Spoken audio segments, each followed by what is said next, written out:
या देशातली व्यवस्था अशी आणून टाकली की तुमच्या आमच्या डोक्यात धर्म आणि जात आणून टाकतोय। त्याशिवाय आम्हाला लढताच येत नाही। जात आणि धर्म आमच्या डोक्यात टाकला आणि खरी अधिकाराची लढाई आयटीशननं संपवली। कधी निळा, कधी भगवा, कधी हिरवा घेऊन आम्हाला रस्त्यावर दंगल करायला लावणारे लोक आज शेतकरी उभ्या डोळ्यानं आम्ही पाहतोय इथं मरतोय आमच्या समोर। त्याची चिंता आणि राग येत नाही, याचं दुःख आहे आणि आम्ही तुम्हाला मुद्दा म्हणून शब्द देतोय।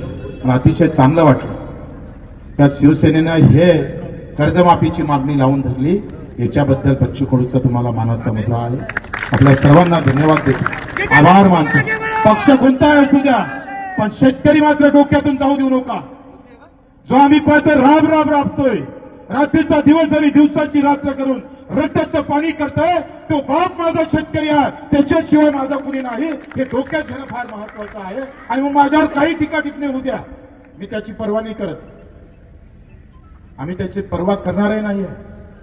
आणि आम्हीच सांगतोय, सरकारनं जसं नितीन भाऊनं सांगितलं अधिवेशनापर्यंत जर कर्जमाफी जर झाली नाही तर अधिवेशन कसं भरते तेच आम्ही पाहू, कसा भरेल। फार जास्त लोकांची गरज नाही, भगतसिंग आमच्या डोक्यात आहे, फार जास्त लोकांची गरज नाही आहे।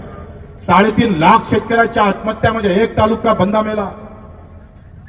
अरे एका अधिकाऱ्यानं आम्ही पाहतो 28 लोक मारले गेले, आपण त्याचं घर उद्ध्वस्त केलं, त्याला पूर्ण चिरफाड करा दुमत नाही, पण 3.5 लाख शेतकरी मेला। आता आम्ही कोणाचं घर पाडायचं हे मुख्यमंत्री सांगा, चौकीदार बेमान हो गया साला।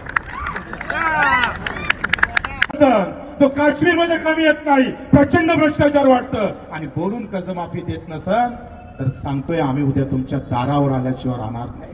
चौकीदाराला हे आम्ही इशारा अशा पद्धतीने दिला पाहिजे, ह्या अपेक्षा करतोय। मला जास्त अपेक्षा नाही, मी फक्त शेतकरी म्हणून आलोय, नाहीतर माल्याच उलट्या बोमा होणार तिकडे, मला त्याची काही पर्वा नाही।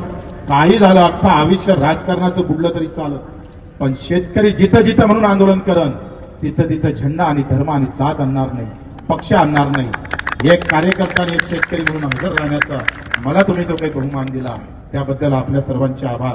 कारण या शेतकऱ्याच्या आंदोलनात एक शेतकरी म्हणून, माझा बाप, माझी माय, माझा भाऊ शेतकरी म्हणून मी इथे सहभागी झालो, मला सहभागी होता आलं, हेच माझ्यासाठी भरपूर आहे। मला वाटते तुमच्या नेतृत्वात नितीन भाऊ आप अगर बोलेंगे तो बच्चू कडू आपका कार्यकर्ता बनके दौड़ेगा, हम उसकी परवाह नहीं करते।